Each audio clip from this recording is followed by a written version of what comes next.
Olá, meu nome é Bruna e hoje eu vou dar aula sobre organização gênica em eucariotos. A maioria dos eucariotos são diploides, ou seja, eles possuem dois conjuntos completos de genes, sendo um de cada genitor.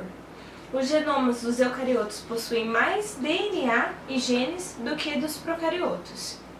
O DNA deles é organizado em cromossomos e cada cromossomo está presente em duas ou mais cópias. Se eles estiverem presentes em duas cópias, eles são chamados de diploides, ou se tiverem mais cópias, de poliploides.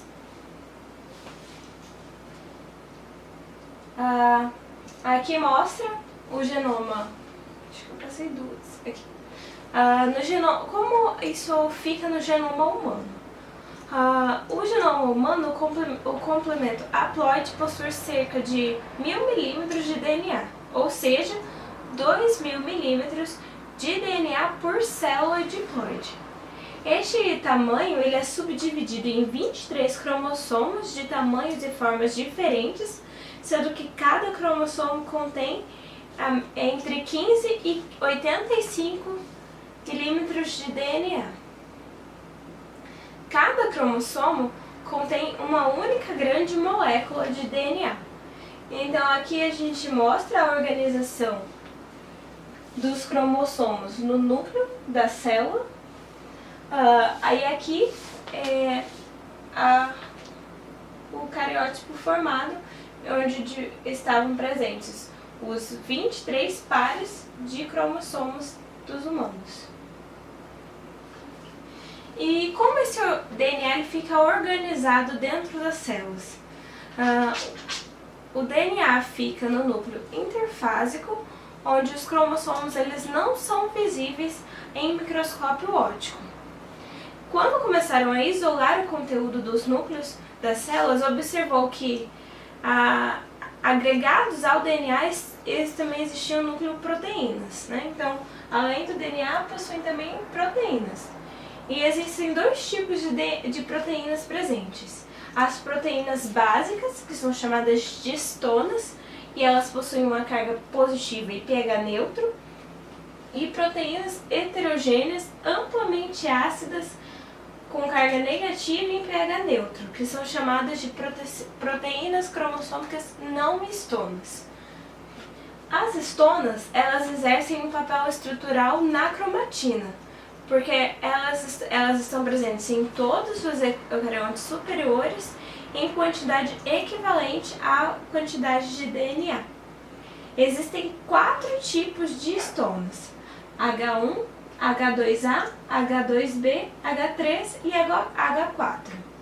As histonas possuem caudas N-terminais que podem ser modificadas, e elas estão relacionadas com o enovelamento dos cromossomos. Então aqui a gente mostra um grupo de 8 histonas, 8 proteínas histonas, como elas se organizam dentro daquelas tipos diferentes de histonas e a hélice do DNA envolvido nas histonas. Aqui é outra representação também de como o DNA, aqui em preto, se envolve, se enrola nas histonas para ficar enovelado. Então, a partir desse nível de enrolar, do quanto ele está enrolado, existe essa classificação a partir dos níveis de compactação do DNA. Existem fitas de 10 nanômetros, em que o DNA está enovelado nos hectômetros octâmeros de 8 histonas, que foi o que a gente viu aqui nessa representação. E existem também as fitas de 30 nanômetros, em que o dobramento da fita de 10 nanômetros do nucleossomo envolve uma histona H1 e forma uma fibra característica de cromossomos mitóticos e meióticos. As proteínas não histonas, elas formam um arcabouço condensando a fibra de 30 nanômetros nos cromossomos metafásicos muito compactados. Que seria aqui o caso, a gente começa a ter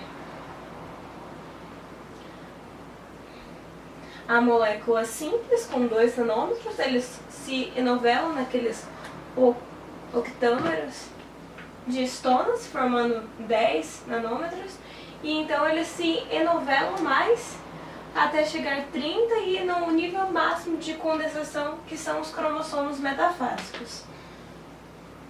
Existem diferentes tipos de cromatina nos eucariotos. Existe a eucromatina, que é uma porção descondensada que possui a maioria dos genes, que estão geralmente na forma de fibras de 30 nanômetros e alças, e ali encontram os genes a serem expressos. E existe também a heterocromatina, que é cerca de 10% do genoma, com um nível maior de compactação e onde não há genes a serem expressos. Essa heterocromatina, ela ainda se classifica em duas: a heterocromatina constitutiva e a heterocromatina facultativa. A heterocromatina constitutiva, ela apresenta cromossomos permanentemente condensados em todas as células do organismo. O DNA é altamente repetitivo e normalmente desprovido de genes.